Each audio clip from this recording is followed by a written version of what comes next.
এক্সামের আগের দিন ফোন করে বিরক্ত করা বন্ধু। হ্যালো কাকিমা, রিয়া আছে, ওর ফোনটা না সুইচ অফ আসছে, একটু দিন না ওকে, খুব দরকার। কি রে রিয়া, তুই কি শয়তান রে, ইচ্ছা করে ফোনটা সুইচ অফ করে পড়ছিস না যাতে তোকে কেউ ডিস্টার্ব না করে? কবার রিভিশন করলি তুই বল না রে ভাই, আমার তো এখনো 3-4টে চ্যাপ্টার পড়াই হয়নি।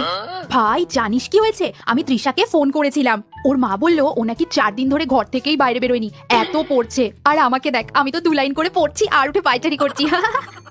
আরে হ্যাঁ, এই এক্সামের মধ্যখানে ছুটি থাকলে না পড়া হয় না ভাই, পরপর এক্সাম হওয়াই ভালো, পড়ার 4টা অন্তত থাকে। আরে এখন পড়বো তখন পড়বো করে তো 2 দিন বরবাদ হয়ে গেল। তারপর তো আমি আমার দাদার বিয়েতেও গিয়েছিলাম, সন্ধেবেলায় ফিরেছি, কিচ্ছু পারবো না কালকে ভাই। আরে হ্যাঁ, ম্যাম তো সারা বছর পড়ায় না, ক্লাসে এসে খালি ঘুমোয়, আর এক্সামের কোয়েশ্চেন করার সময় চোখে সর্ষের তেল দিয়ে কোয়েশ্চেন করে। শোন না, আজ রাত জেগে পড়বো ভাবছি। কি তুই ঘুমিয়ে পড়বি? না না প্লিজ, আজকে জেগে থাক, তুই ঘুমিয়ে পড়লে আমিও ঘুমিয়ে পড়বো।